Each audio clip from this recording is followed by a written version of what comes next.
জুমআর দিন মিসওয়াক করা।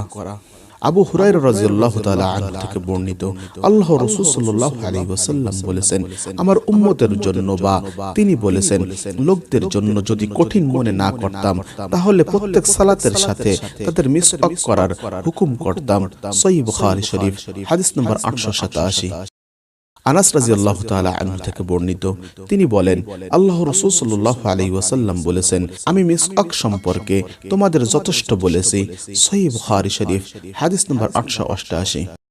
হুযায়ফা রাদিয়াল্লাহু তাআলা আনহু থেকে বর্ণিত, তিনি বলেন, নবী করিম সাল্লাল্লাহু আলাইহি ওয়াসাল্লাম যখন রাতে সালাতের জন্য উঠতেন তখন দাঁত মেজে পরিষ্কার করে নিতেন। সহিহ বুখারী শরীফ, হাদিস নম্বর 889। অন্যের মিসওয়াক দিয়ে মিসওয়াক করা। আয়েশা রাদিয়াল্লাহু তাআলা আনহা থেকে বর্ণিত, আব্দুর রহমান ইবনু আবু বকর রাদিয়াল্লাহু তাআলা আনহু একটি মিসওয়াক হাতে নিয়ে দাঁত ঘষতে ঘষতে প্রবেশ করলেন। আল্লাহ রাসূল সাল্লাল্লাহু আলাইহি ওয়াসাল্লাম তার দিকে তাকালেন। আমি তাকে বললাম, হে আব্দুর রহমান, মিসওয়াকটি আমাকে দাও। সে তা আমাকে দিল। আমি ব্যবহৃত অংশ ভেঙে ফেললাম এবং তা চিবিয়ে আল্লাহ রাসূল সাল্লাল্লাহু আলাইহি ওয়াসাল্লামকে দিলাম। তিনি আমার বুকে হেলান দিয়ে তা দিয়ে মিসওয়াক করলেন। সহিহ বুখারী শরীফ, হাদিস নম্বর 890। জুমআর দিন ফজরের সালাতে কি পড়তে হবে? আবু হুরায়রা রাদিয়াল্লাহু তাআলা আনহু থেকে বর্ণিত, তিনি বলেন, নবী করিম সাল্লাল্লাহু আলাইহি ওয়াসাল্লাম জুমআর দিন ফজরের সালাতে আলিফ লাম মিম তানজিল এবং হাল আতা আলাল ইনসানি হিনুম মিনাদ দাহর দুটি সূরা তেলাওয়াত করতেন। সহিহ বুখারী শরীফ, হাদিস নম্বর 891। গ্রামে ও শহরে জুমআর সালাত। ইবনু আব্বাস রাদিয়াল্লাহু তাআলা আনহু থেকে বর্ণিত, তিনি বলেন, আল্লাহ রাসূল সাল্লাল্লাহু আলাইহি ওয়াসাল্লামের মসজিদে জুমআর সালাত অনুষ্ঠিত হবার পর প্রথম জুমআর সালাত অনুষ্ঠিত হয় বাহরাইনে জু আসা নামক স্থানে অবস্থিত আব্দুল কায়েস গোত্রের মসজিদে।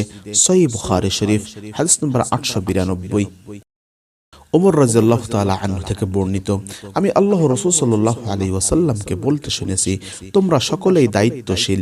লায়স ইবনু সাদ রাদিয়াল্লাহু তাআলা আনহু আর অতিরিক্ত বলেন, পরবর্তী রাবী ইউনুস রাহমাতুল্লাহ আলাইহি বলেছেন, আমি একদা ইবনু শিহাব রাহমাতুল্লাহ আলাইহির সঙ্গে ওয়াদিউল কুরা নামক স্থানে ছিলাম। তখন রুজাইক ইবনু হুকায়ম রাহমাতুল্লাহ আলাই ইবনু শিহাব রাহমাতুল্লাহ আলাইহির নিকট লিখলেন, আপনি কি মনে করেন আমি কি এখানে জুমার সালাত আদায় করব?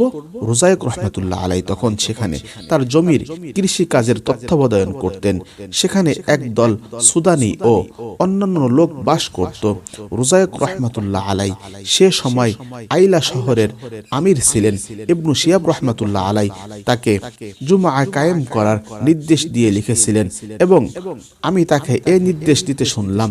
সালিম রাহমাতুল্লাহ আলাই তার নিকট বর্ণনা করেছেন যে আব্দুল্লাহ ইবনু উমর রাদিয়াল্লাহু তাআলা আনহু বলেন, আমি আল্লাহ রাসূল সাল্লাল্লাহু আলাইহি ওয়াসাল্লামকে বলতে শুনেছি, তোমরা সকলেই দায়িত্বশীল এবং তোমরা প্রত্যেকেই অধীনস্থদের দায়িত্ব জিজ্ঞাসা করা হবে।